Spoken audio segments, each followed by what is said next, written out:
జై తెలంగాణ. అందరికీ నమస్కారం.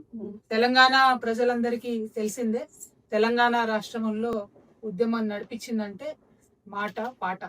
మరి మాట చెప్పినటువంటి అనేక మంది పెద్ద మనుషులు మనకు బాట చూపించినట్టే, పాటతోని అనేక మంది సామాన్య ప్రజలకు ఉద్యమం ఏంటి, ఉద్యమ అవసరం ఏంటి, తెలంగాణ రాష్ట్రం రావడం వల్ల లాభం ఏంటి అనేటటువంటి విషయాలు ఊరున గజ్జగట్టుకొని తిరిగినటువంటి కళాకారులందరూ వినిపిస్తేనే ప్రతి ఊర్లో కూడా ఉద్యమం ఉవ్వెత్తున ఎగిసింది.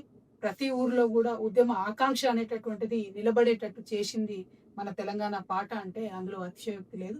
మరి ఒక్కరిద్దరు కళాకారులు కాదు, వేలాది మంది కళాకారులు దీని వెనుక నిలబడి మద్దతు ఇచ్చి ఉద్యమాన్ని ముందుకు నడిపినారు. అందులో గత బీఆర్ఎస్ ప్రభుత్వంలో దాదాపు 550 మందికి కళాకారులకు ఉద్యోగం ఇచ్చినటువంటి అంశం మనందరికీ తెలిసిందే. అదే విధంగా అదే స్థాయిలో కళ ఉండి, అదే స్థాయిలో అన్ని రకాల అర్హతలు ఉండి ఇంకా కొంతమందిని ఉద్యోగంలోకి తీసుకోలేదు అనేటటువంటి ఒక బాధ చాలా మంది కళాకారుల్లో ఉన్నది.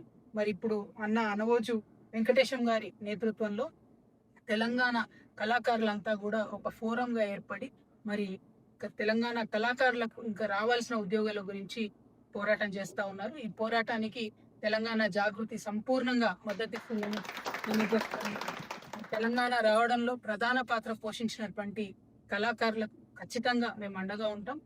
కళాకారులకు ఉద్యోగం ఇస్తాం అనేటటువంటి మాట కాంగ్రెస్ పెద్దలు పదే చెప్పడం జరిగింది.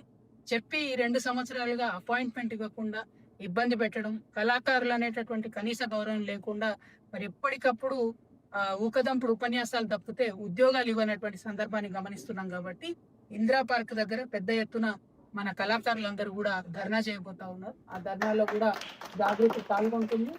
ఈ ప్రభుత్వానికి కనువిప్పు కలిగే విధంగా ఆ ధర్నా ఉంటుందని, ఉండే విధంగా కళాకారులము జాగృతి అందరం కూడా ప్రయత్నం చేద్దాం. ప్రభుత్వాన్ని మేల్కొల్పుదాం, ఉద్యోగాలు సాధి. Thank you. జై తెలంగాణ.